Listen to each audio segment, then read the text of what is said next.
Selamat pagi menjelang siang. Salam sejahtera dalam kasih Tuhan kita Yesus Kristus. Haleluya, saudara-saudaraku. Puji nama Tuhan. Hari ini hari Minggu tanggal 17 Mei tahun 2026. 3 hari yang lalu, tepatnya tanggal 14 Mei, kita boleh merayakan hari kenaikan Tuhan Yesus Kristus. Saya menyampaikan khotbah waktu itu dengan tema transisi pelayanan demi kerajaan Allah. Saudara-saudaraku, kita akan melihat lagi firman Tuhan yang pastinya sungguh ajaib dan luar biasa dalam setiap kehidupan kita. Kalau kemarin saya sampaikan Kisah Rasul, pasal pertama, ayat 1 sampai dengan ayat 11, hari ini saudara kita akan melihat Kisah Rasul pasal 1, ayat 12 sampai dengan ayat 14, dengan tema menanti turunnya Roh Kudus. Menanti turunnya Roh Kudus. Kisah Rasul pasal 1, ayat 12 sampai dengan ayat 14. Setelah itu saya juga akan membaca Injil Lukas pasal 24, ayat 50 sampai 53. Mari saudara-saudara, Bapak Ibu yang saya kasihi, kita melihat bagian firman Tuhan yang luar biasa ini. Kisah para Rasul pasal pertama ayat 12 sampai dengan 14. Rasul-rasul menanti-nanti. Maka kembalilah rasul-rasul itu ke Yerusalem dari bukit yang disebut Bukit Zaitun, yang hanya seperjalanan sabat jauhnya dari Yerusalem. Setelah mereka tiba di kota, naiklah mereka ke ruang atas tempat mereka menumpang.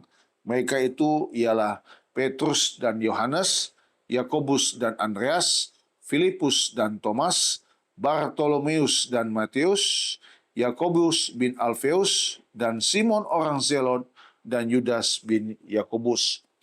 Mereka semua bertekun dengan sehati dalam doa bersama-sama dengan beberapa perempuan serta Maria, ibu Yesus, dan dengan saudara-saudara Yesus. Saudara, perhatikan juga Injil Lukas pasal 24, ayat 50 sampai ayat 53. Kenaikan Yesus.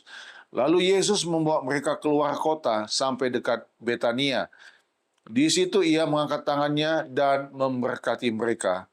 Dan ketika ia sedang memberkati mereka, ia berpisah dari mereka dan terangkat ke sorga. Mereka sujud menyembah kepadanya, lalu mereka pulang ke Yerusalem dengan sangat bersukacita. Mereka senantiasa berada di dalam bait Allah dan memuliakan Allah. Haleluya, saudara-saudaraku. Puji Tuhan. Menanti turunnya Roh Kudus. Setelah kenaikan Tuhan Yesus Kristus ke sorga, para murid segera menuju Yerusalem untuk kemudian menantikan janji Bapa tentang kehadiran Roh Kudus yang akan memperlengkapi mereka dalam pelayanan pekabaran Injil. Ini tentu hal yang sungguh menarik, luar biasa, saudara-saudaraku ya. Ini hal yang kalau kita melihat rentetan peristiwa setelah kematian Tuhan, kebangkitan Yesus, dan kemudian penampakan Yesus berapa kali kepada para murid. Bahkan waktu hari Kamis saya sampaikan juga selama 40 hari ya, Yesus berulang-ulang menampakkan diri kepada mereka dan berbicara kepada mereka tentang kerajaan Allah. Saudara-saudaraku, kematian Yesus dan kebangkitan Yesus serta kenaikan Yesus memberi satu perubahan yang besar yang terjadi kepada para murid-murid yang kemudian sebagai rasul-rasul awal dalam pelayanan pekabaran Injil. Saudara-saudaraku, Kisah Rasul pasal 1 ayat 12 sampai dengan ayat 14 menggambarkan momen krusial setelah kenaikan Tuhan Yesus, di mana para murid, saya katakan, bertransisi dari kesedihan karena Yesus terangkat ke sorga menjadi penantian yang aktif. Nah, saudara-saudaraku, yang menarik, Lukas tadi menulis, mereka sujud menyembah kepadanya waktu Yesus terangkat ke sorga, lalu mereka pulang ke Yerusalem. Perhatikan, mereka taat akan janji Bapa, mereka mendengar-dengaran apa yang Yesus minta dengan sangat bersukacita. Mereka pulang ke Yerusalem dengan sangat bersukacita. Mereka senantiasa berada di dalam bait Allah dan memuliakan Allah. Kenaikan Yesus tidak membuat mereka kehilangan harapan.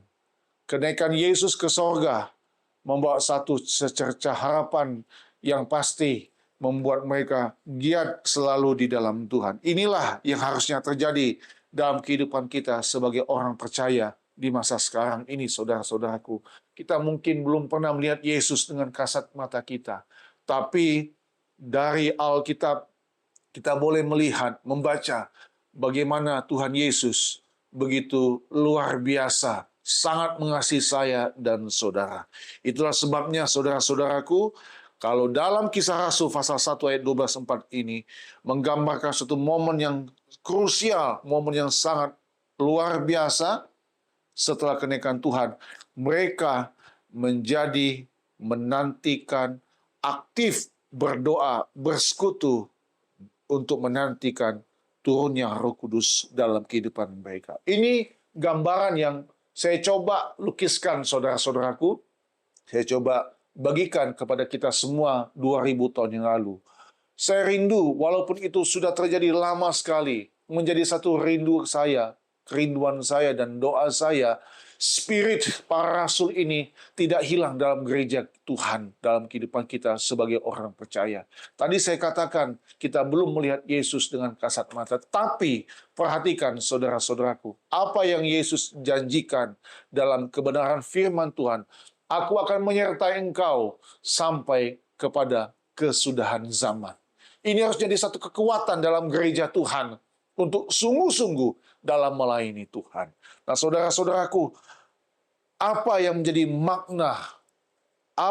makna dan pesan utama dari ayat-ayat tersebut? Mari, ayat demi ayat akan coba saya kupas, saya bagikan kepada kita semua. Setelah itu kita akan melihat pesan-pesan penting yang luar biasa sebelum nanti minggu depan kita akan merayakan hari Pentakosta. Nah, saudaraku, apa yang menjadi pesan atau apa yang menjadi makna dan pesan utama dari ayat-ayat firman Tuhan pagi ini? Perhatikan ayat 12, saudara-saudaraku. Kita mulai dari yang pertama. Maka kembalilah rasul-rasul itu ke Yerusalem dari bukit yang disebut Bukit Zaitun, yang hanya seperjalanan sabat jauhnya dari Yerusalem. Yang pertama, saudaraku, ketaatan dalam penantian. Ketaatan dalam penantian. Para rasul kembali dari Bukit Zaitun ke Yerusalem. Jarak yang sangat dekat, seperjalanan sabat. Mereka taat pada perintah Yesus untuk menunggu janji akan turunnya Roh Kudus. Nah, saudara-saudaraku, ketaatan dalam penantian ini harus menjadi satu hal yang penting yang perlu kita pikirkan, yang perlu kita renungkan. Saudara-saudaraku, orang kalau diberikan satu janji untuk menanti sesuatu, tentu dibutuhkan namanya kesabaran, ya, dibutuhkan namanya ketaatan. Dalam peristiwa ini, rasul-rasul diminta untuk kembali ke Yerusalem, ke tempat mereka tinggal, untuk menunggu janji akan turunnya Roh Kudus. Saudara-saudaraku, kita tahu bersama kemudian 10 hari atau 10 malam mereka berdoa, dan terjadilah kemudian ketuangan Roh Kudus. Nah, sekarang yang saya mau katakan, saudara-saudara, bukan soal lama atau dekatnya jarak, lama atau lamanya satu janji, tapi bagaimana kita menantikan janji itu tergenapi dalam setiap kehidupan kita. Kalau kita membaca firman Tuhan, saudara-saudaraku, Allah yang memegang kendali atas seluruh hidup umat manusia. Kalau Tuhan izinkan kita masuk dalam pencobaan, dalam pergumulan, kita sudah berdoa, kita sudah beribadah. Pagi tadi juga saya baca satu renungan, saudara-saudaraku, kita sudah setia di dalam Tuhan, tapi jawaban belum datang. Apakah dengan belum datangnya jawaban Tuhan itu membuat kita mundur dari Tuhan? Tentunya tidak. Tuhan Yesus pun pernah mengalami hal seperti begitu. Roh Allah membawa Yesus ke padang gurun untuk dicobai. Kita tahu bersama kisah itu. Yesus kemudian berjumpa dengan iblis, setan. Ya, Apakah setelah Yesus dibaptis dan dikatakan, inilah anakku yang kukasihi, kepadanya aku berkenan. Kemudian Yesus tidak lepas dari cobaan ujian. Tidak, saudara-saudaraku. Kita tahu bersama kisah itu. Yesus kemudian dicobai di padang gurun setelah berpuasa 40 hari, 40 malam. Nah, Bapak Ibu, pentingnya ketaatan dalam penantian. Saya tidak tahu setiap kita punya pergumulan masing-masing, bagaimana cara kita menghadapinya. Tapi yang terpenting adalah bagaimana respon kita, sikap hati kita dalam kita menanti akan janji Bapa. Mungkin saudara punya satu permintaan khusus kepada Tuhan, Bapak Ibu. Saudara lebih tahu kebutuhan hidup saudara. Saudara lebih tahu. Saudara secara khusus berdoa kepada Tuhan. Sampai hari ini, saudara belum mendapat jawabannya. Apakah saudara akan mundur dari Tuhan? Apakah saudara lupa akan janji Tuhan? Tentu tidak. Saya mendorong kita untuk seperti rasul-rasul ini, tetap menanti janji Bapa. Saudara, untuk melengkapi poin yang pertama ini, mari membuka Mazmur 37. Kita membuka Mazmur pasal 37, ayat yang ke-7a. Mazmur 37, ayat 7a. Bunyi firman Tuhan berkata begini, berdirilah, berdiam dirilah. Saya ulangi ya, Mazmur 37 ayat 7a. Berdiam dirilah di hadapan Tuhan dan nantikanlah Dia. Ini Mazmur dari Daud, saudara-saudaraku. Firman Tuhan mengajar kita, berdiam dirilah di hadapan Tuhan dan nantikanlah Dia. Ada kalanya orang percaya, saudara-saudaraku, tinggalkan dulu kesibukanmu. Tinggalkan segala aktivitasmu. Punya waktu yang indah dengan Tuhan. Waktu untuk bersatu teduh dengan Tuhan. Saya selalu mengajak setiap kita miliki waktu itu. Bangun hubungan dengan Tuhan. Kesempatan itu selalu ada. Waktu selalu ada. Jangan sia-siakan waktu saudara. Sesibuk-sibuk apapun yang engkau kerjakan, saudara harus punya waktu untuk bersatu teduh dengan Tuhan. Alkitab tadi berkata, firman Tuhan, berdiam dirilah di hadapan Tuhan. Diam. Dan nantikanlah Dia. Sepertinya kita pasif, saudaraku. Tidak. Kalau saya lihat, justru disinilah keaktifan kita. Waktu kita menantikan Tuhan, di sanalah kita justru menjadi pribadi yang aktif di dalam Tuhan. Haleluya, saudara-saudaraku. Saudara, saya tahu beban hidup kita mungkin semakin hari semakin berat. Ya, keadaan ekonomi semakin sulit. Ya, dolar bisa menembus ini 18.000 ada kemungkinan. Ya, tapi saya percaya saudara-saudara, pengalaman sudah banyak membuktikan, baik dari Alkitab maupun dari pengalaman orang-orang percaya yang setia kepada Tuhan. Kata berdiam dirilah menunjukkan bahwa kita adalah orang hidup yang mau bergantung kepada Tuhan. Haleluya. Saudara perhatikan, para murid kembali ke Yerusalem dengan sukacita. Mari saudara-saudaraku, saya mengajak kita semua. Yerusalem adalah pusat ibadah, gambarannya. Yuk datang kepada Tuhan dengan sukacita. Berdiam diri di hadapan Tuhan dan nantikan Dia. Apa yang kita nantikan? Kita tidak sekedar menantikan mujizat, saudaraku. Kita tidak sekedar menantikan pertolongan Tuhan. Kita menantikan pribadi Tuhan. Itu jauh lebih berkualitas. Apakah saudara pikir Tuhan tidak bisa menolong kita? Bisa, sangat bisa. Terlalu kecil bagi Tuhan untuk menolong saya dan saudara. Tapi bagaimana? Apakah kita punya kerinduan untuk berdiam diri di hadapan Tuhan, untuk menantikan Tuhan, untuk kita berdialog dengan Tuhan? Himpitan ekonomi, tekanan hidup, ya, pergumulan yang berat seringkali berganti menyerang hidup kita. Tapi percayalah saudara-saudaraku, saya selalu katakan, Alkitab tidak pernah berdusta. Janji Tuhan itu dahsyat dan sungguh luar biasa. Saya tidak mengatakan ini, bukan berarti kalau saya mengatakan ini, saudara-saudaraku, saya tidak pernah mengalami. Kami pun pernah mengalaminya. Tapi kalau kita mengambil pilihan untuk datang kepada Tuhan, untuk berdiam diri di hadapan Tuhan, ketaatan dalam penantian, sehingga kita akan melihat janji Tuhan terjadi dalam kehidupan kita. Haleluya. Haleluya. Yesus pun demikian. Setelah bertarung dengan iblis, ya, 40 hari 40 malam, Yesus berpuasa dan iblis menawarkan sesuatu yang kelihatannya luar biasa, kelihatannya wow, itulah dunia, saudara-saudara. Apakah kemudian iblis tinggal diam? Tidak. Saudara, berkat yang Tuhan berikan dalam kehidupan kita tidak boleh membuat kita lupa akan Tuhan. Haleluya. Justru kita harus semakin dekat dengan Tuhan. Dekat dengan Tuhan.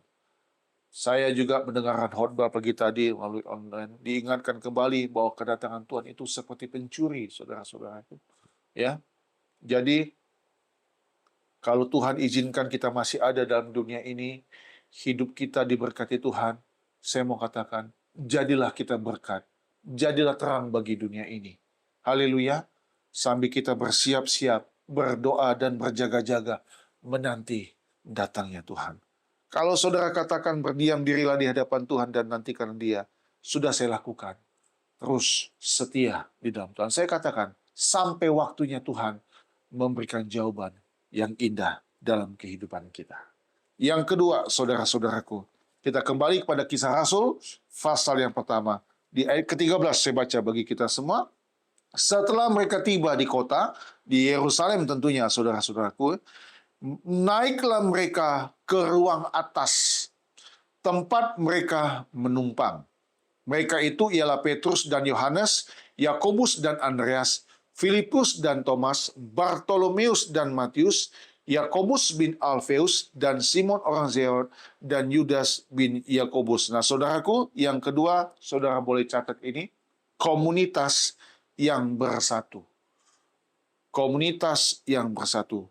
Mereka berkumpul di ruang atas, upper room. Di ruang atas, di satu tempat yang ada di Yerusalem. Yang seringkali kalau kita dengar, di kamar loteng Yerusalem. Ya, saya belum pernah ke sana, saudara-saudaraku ya. Mereka berkumpul di ruang atas, tempat mereka tinggal. Adanya, perhatikan ini, adanya persatuan yang kuat di antara 11 rasul yang berkumpul, yang menunjukkan solidaritas yang kuat. Inilah komunitas yang seharusnya terjadi dalam kehidupan setiap orang percaya. Mengapa saya katakan seperti begitu, saudara-saudaraku? Ya, saya ajak kita untuk melihat Mazmur 133. Ayo buka Mazmur 133.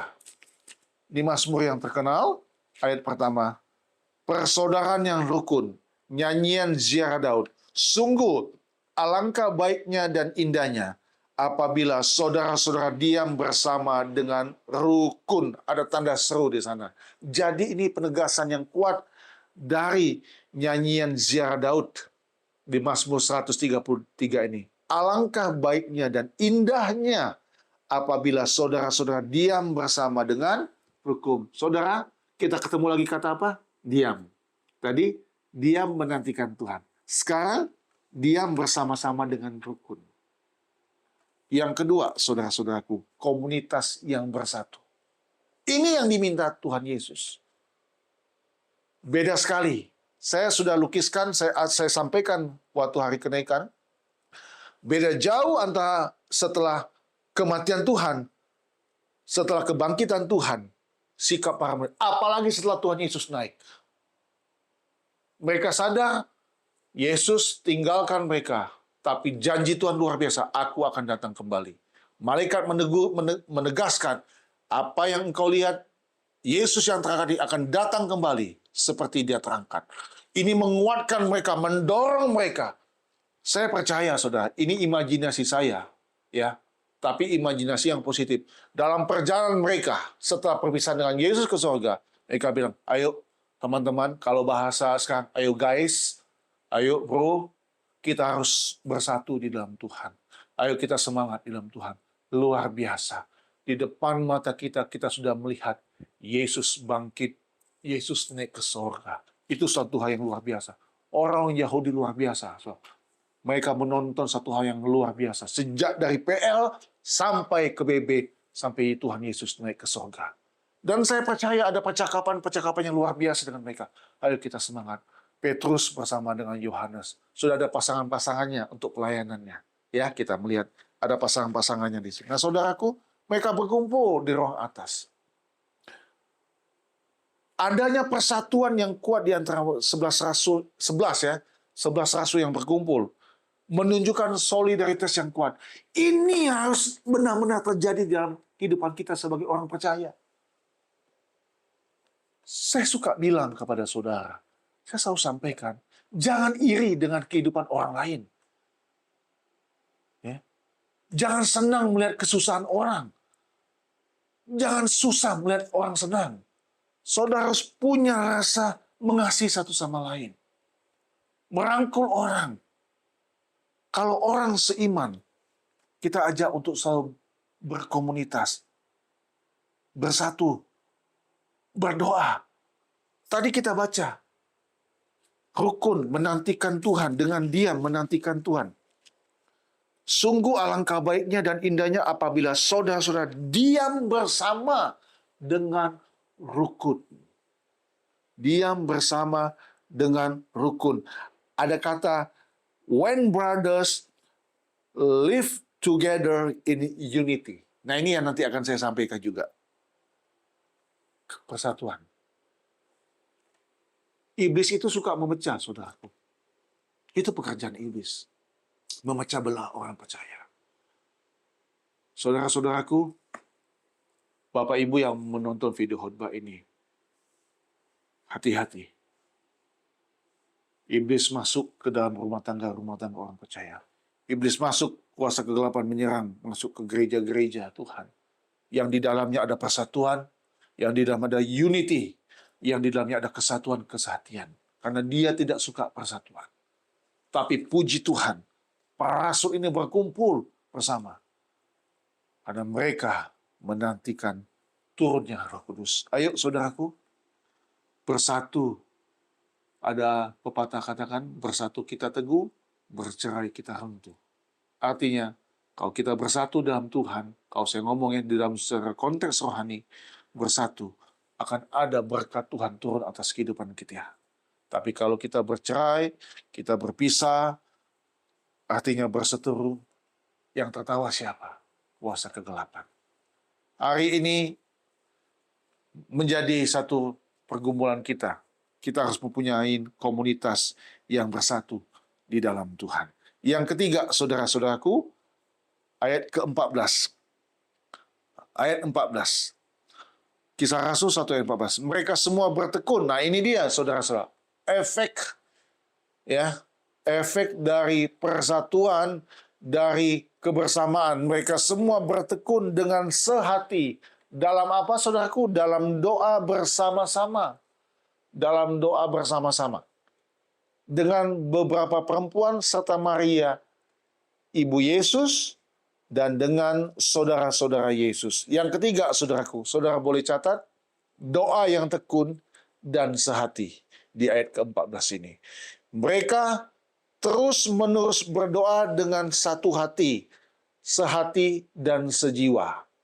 Ya, saya lupa, saya pernah melihat ada satu kafe ya, namanya Kafe Sehati Sejiwa. Kafe Sehati Sejiwa.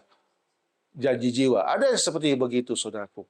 Ada banyak toko usaha yang memakai kata-kata sehati sejiwa, janji jiwa, ya. Tapi ini beda. Ini bersatu dalam ikatan kasih untuk menantikan kehadiran Roh Kudus. Saudara, doa ini dilakukan bersama-sama dengan para perempuan. Yang menarik, ada juga Maria, Ibu Yesus. Ya, ini luar biasa, saudara-saudara. Ya, dan saudara-saudara Yesus. Ini menggambarkan, saudaraku, apa yang saya baca, saya siapkan, saya mencari informasinya. Ini menggambarkan pertemuan doa pertama komunitas Kristen awal. Terjadinya di Yerusalem. Saudara, waktu orang percaya taat dalam penantian, waktu orang percaya bersatu, yang ketiga, doa yang tekun dan sehati. Apa yang terjadi, saudara? itu kedahsyatan yang luar biasa. Berkat Tuhan tidak akan mungkin turun kalau tidak ada bersatu di dalam Tuhan. Setiap kita yang ada dalam gereja Tuhan itu memiliki harus satu visi, misi, fokus yang sama untuk membesarkan nama Tuhan. Dan inilah penggambaran pertemuan doa pertama komunitas Kristen awal.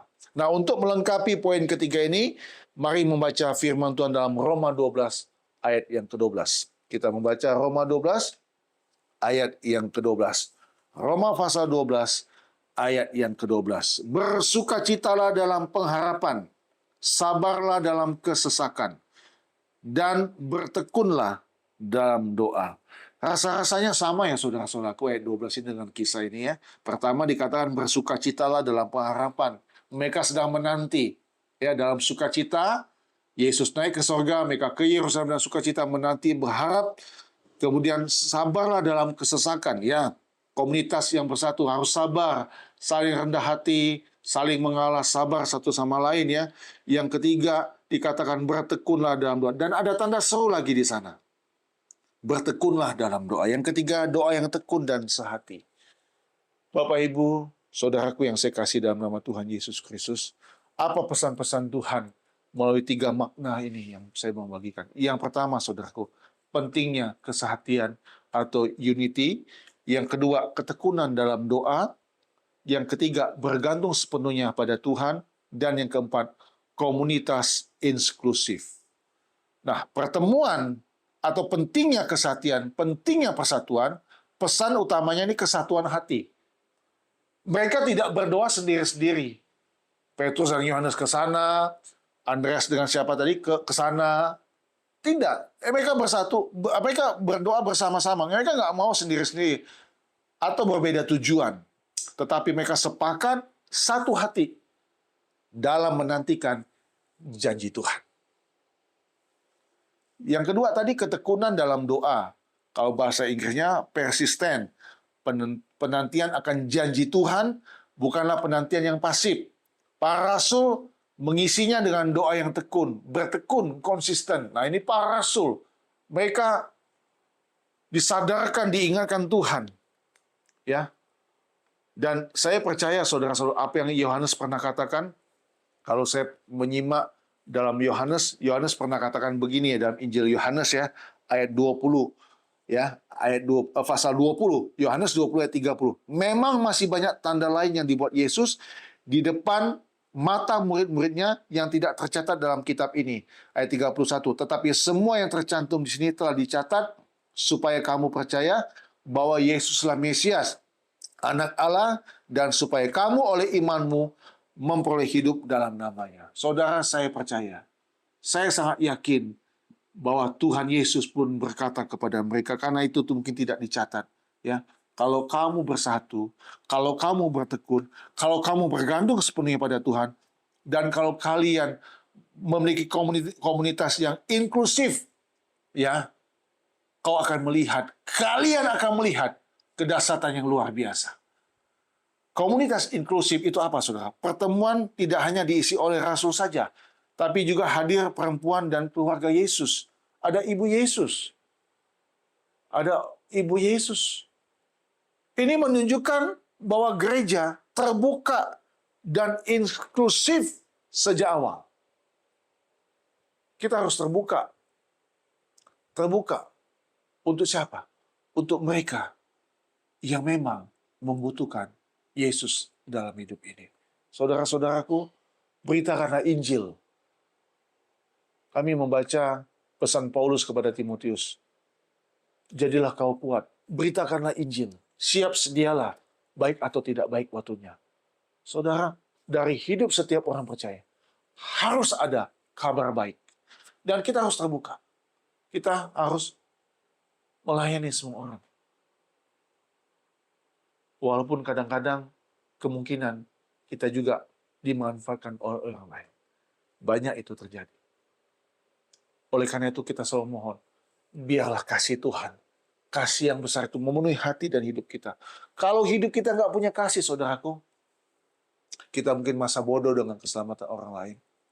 Saya juga disentak dengan khotbah online pagi tadi saya dengar.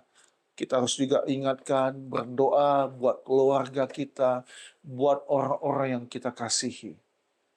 Karena kedatangan Yesus kali yang kedua itu seperti pencuri. Memang benar, malaikat Tuhan sudah mengatakan kepada murid-murid, benar.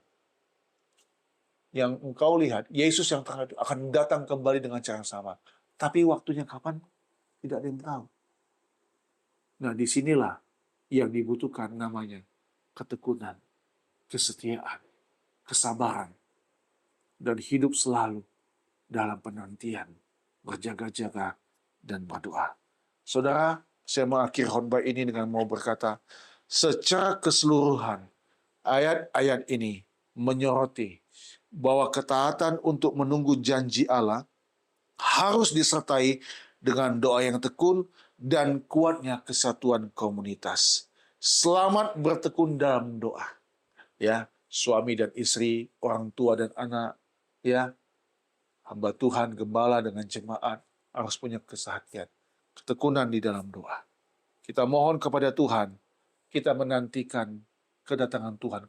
Kalau 2000 tahun yang lalu, murid-murid rasul-rasul menanti turunnya Roh Kudus, kita pun tetap harus bertekun dalam doa. Apakah kita menantikan Roh Kudus? Yes. Roh Kudus sudah ada. Roh Kudus ada. Tinggal hati kita terbuka. Siapa yang kita nantikan? Kedatangan Tuhan kali yang kedua. Kiranya kita tetap bertekun di dalam doa. Hidup selalu bergantung pada Tuhan dan menjaga komunitas kesehatian di dalam Tuhan. Tuhan menolong kita semua. Tuhan Yesus memberkati. Mari kita bangkit berdiri. Haleluya.